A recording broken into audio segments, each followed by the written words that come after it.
আসসালামু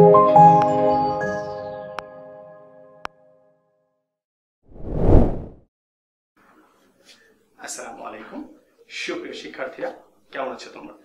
ক্লাসরুমের অনন্য আয়োজনে তোমাদের আরেকবার স্বাগত। ইংরেজি বিভাগের পক্ষ থেকে আমি কামরুল রূপন আজকে আছি তোমাদের সাথে। আজকে আমরা যে বিষয়টি নিয়ে আলোচনা করব সেটি হচ্ছে মডাল অক্সিলারি। তোমরা মডাল অক্সিলারিগুলোর নাম শুনে থাকবে, যেমন will, would, may, might, can, could, shall, should, ought to, used to, had better, would rather, let, must, need, dare।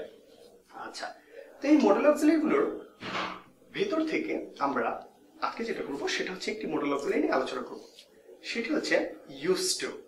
আচ্ছা, আমরা সাধারণত যে নিয়মটি জানি সেটি হচ্ছে এই যে মডেল অক্সিলারিগুলো আমি বললাম, এদের পরে যে ভার্বটি আসে, অর্থাৎ বাক্যে যখন একটি মডেল অক্সিলারি ব্যবহৃত হয় এদের পরে সাধারণত যে ভার্বটি আসে সেটি হচ্ছে বেস ফর্ম বসে।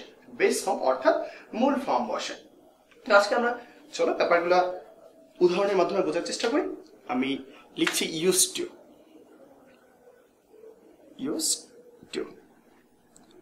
used to হচ্ছে একটি মডেল অক্সিলারি। আচ্ছা, এটি যখন কোনো বাক্যে বসে তখন এর অর্থ দাঁড়ায় হচ্ছে অভ্যস্ততা। এর অর্থ দাঁড়ায় হচ্ছে অভ্যস্ততা। যদি একটি উদাহরণ দেওয়া যায় তাহলে ঠিক এরকমটা দাঁড়ায়।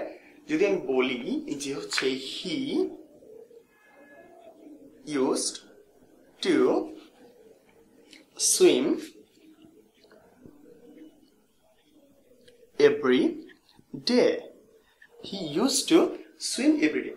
আচ্ছা, তো আমরা যদি বাক্যের দিকে খেয়াল করি, বাক্যে দেখো দেওয়া আছে used to। এই used to ভার্বের পরে অর্থাৎ মডাল অক্সিলারির পরে আমরা যে ভার্বটি বাক্যে পেয়েছি সেটা হচ্ছে সুইম। আর সুইম কিন্তু বাক্যে বেস ফর্ম হিসেবে বসেছে, অর্থাৎ যে মূল ফর্মটি সেটি বসেছে। এটা হচ্ছে মডাল অক্সিলারির ক্ষেত্রে একদম বেসিক যে নিয়মটা ছিল সেটা। তো এখন এই used toর ক্ষেত্রে বিভিন্ন বিশ্ববিদ্যালয়ে ভর্তি পরীক্ষা এবং চাকরির পরীক্ষাগুলোতে আসলে ভিন্ন ধর্মী কিছু ব্যবহার দেখা যায়। তো তখন সেটা কি হয়, কিভাবে আসে সেগুলো যদি একটু দেখি আমরা। এই used to ওয়ার্ডটা অনেক সময় দেখা যায় যে বি ভার্ব অর্থাৎ বিইবি, তারপর হচ্ছে গেট, তারপর হচ্ছে বিকাম, এদের সাথেও দেখা যায়। এদের সাথে কিভাবে যে এদের পরে হচ্ছে যেটা হয় যে এদের পরে used to বসে এবং তারপরে একটি ভার্ব দেখা যায়। তখন সেই ক্ষেত্রে কি হবে আমি একটু বলে নেই যে এই বি ভার্ব যেটা আমি বলছি সেটা বলতে যেটা আমরা বুঝি সেটা হচ্ছে বি, এম, ইজ, আর, ওয়াজ এবং ওয়ার, এটা বোঝায়। তো এই যে বি, গেট এবং বিকামের সাথে যে আমরা used to বসাচ্ছি, এদের পরে যদি আমার একটা ভার্ব আসে সেই ভার্বটা আসলে কি হবে, সেই ভার্বটা কি বেস ফর্ম হবে না অন্য কিছু হবে? আসলে যেটা হবে সেটা হচ্ছে এদের পরে যদি কোনো অর্থাৎ be used to, get used to, become used to পরে যদি কোনো ভার্ব আসে সেই ভার্বটির সাথে আইএনজি যুক্ত করতে হবে। সেই ভার্বটির সাথে আমরা কি করব, সেই ভার্বটির সাথে আইএনজি যুক্ত করব। আমি লিখে দিচ্ছি কারণ তোমরা চাইলে নোট নিয়ে নিতে পারো। আমরা একটু উদাহরণের মাধ্যমে যদি ব্যাখ্যা করি, যদি এই উদাহরণটার কাছাকাছি যদি আমি একটু উদাহরণ লেখার চেষ্টা করি, যেমন হি ওয়াজ used to ড্যাশ এভরিডে। এখন আমার অপশনে যদি থাকে সুইম এবং বি নম্বর অপশনে যদি থাকে সুইমিং, তখন আমরা কি করব? আমরা একটু খেয়াল করি। আমরা সাধারণত যেটা জানি যে used to পরে ভার্ব বেস ফর্ম, বাট আমি বলেছি যে be used to, get used to অথবা বিকাম used to পরে ভার্ব প্লাস আইএনজি। আমরা যদি একটু বাক্যে লক্ষ্য করি যে এই যে ওয়াজ used to দেয়া আছে, এই ওয়াজ used to মানে কি বোঝায়? এই ওয়াজ used to মানে যেটা বোঝায় সেটা হচ্ছে বি used to কে বোঝায়। ওয়াজ used to মানে যেটা বোঝায় সেটা হচ্ছে বি used to, অর্থাৎ এই বি used to বাক্যে দেয়া আছে। তাহলে আমরা যেটা করব সেটা হচ্ছে এই বি used to অর্থাৎ ওয়াজ used to পরে আমরা ভার্বের বেস ফর্ম না নিয়ে আমরা ভার্ব প্লাস আইএনজিটাকে অ্যান্সার নেব। অর্থাৎ আমার উত্তর দাঁড়াচ্ছে হি ওয়াজ used to swimming every day. সুপ্রিয় শিক্ষার্থীরা, তোমরা মনে হয় বিষয়টি খুব সহজেই উদাহরণের মাধ্যমে বুঝতে পারছো। আমরা একটু যদি খেয়াল করি বাক্য দুটার দিকে, যে বাক্য দুটার সাবজেক্ট হচ্ছে হি, দুটি বাক্যেই আমি লিখেছি সাবজেক্ট হচ্ছে হি। এখানে বাক্য দুটিতে সাবজেক্ট কিন্তু ব্যক্তিবাচক, সাবজেক্ট হচ্ছে ব্যক্তিবাচক, এবং এই ক্ষেত্রে যদি আমরা ব্যক্তিবাচক সাবজেক্ট না হয়ে যদি বস্তুবাচক সাবজেক্ট হয় তখন কি হবে? তখন যেটা হবে সেটা হচ্ছে আমরা এর পরে যদি be use to, get use to এবং বিকাম ইউজ টু থাকেও সাধারণ নিয়ম অনুসারে যে আমরা আইএনজি ব্যবহার করি সেটা না করে আমাদের বেস ফর্মকে অ্যান্সার নিতে হবে।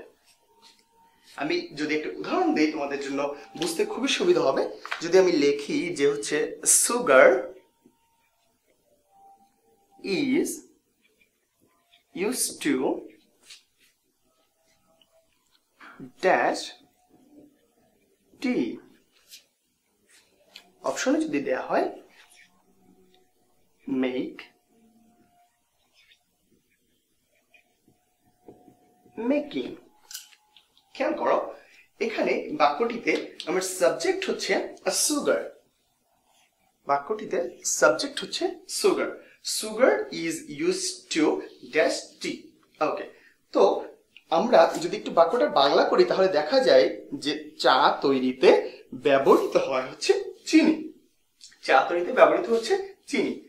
এখানে বস্তুর ব্যবহৃত হওয়া বোঝাচ্ছে বাক্যে, বাক্যে বস্তুটির ব্যবহৃত হওয়া যখন আমরা বুঝাবে তখন সাধারণত বি ইউজ টু নিয়ম অনুসারে আমরা যেটা করি ভার্ব প্লাস আইএনজি করি, কিন্তু সেটা না হয়ে আমার ভার্বের বেস ফর্মকে অ্যান্সার নিতে হবে। আমি আবারও বলছি, যখন কোনো বাক্যে be use to, get use to এবং বিকাম ইউজ টু থাকবে এবং বাক্যটিতে কোনো বস্তুর ব্যবহৃত হওয়া বোঝাবে তখন আমরা এদের পরে যে ভার্বটি লাগবে সেই ভার্বটি সবসময় বেস ফর্ম বা মূল ফর্ম হিসেবে বসবে। তো সুপ্রিয় শিক্ষার্থীরা, আমার মনে হয় মডেল অক্সিলারির এই ইউজ টুর যে বিষয়টি ছিল খুব সুস্পষ্টভাবে তোমাদের সামনে আমি তুলে ধরতে পেরেছি। তো আমাদের সাথেই থাকবো, ক্লাসরুমের সাথেই তোমাদের থাকতে হবে। আর এই জন্য যেটা করতে হবে, আমাদের যে ভিডিওগুলো আছে সেগুলো লাইক, শেয়ার এবং কমেন্ট করতে হবে, আর বেশি বেশি করে সাবস্ক্রাইব করতে হবে। তো আজকের মতো এ পর্যন্তই, ধন্যবাদ সবাইকে।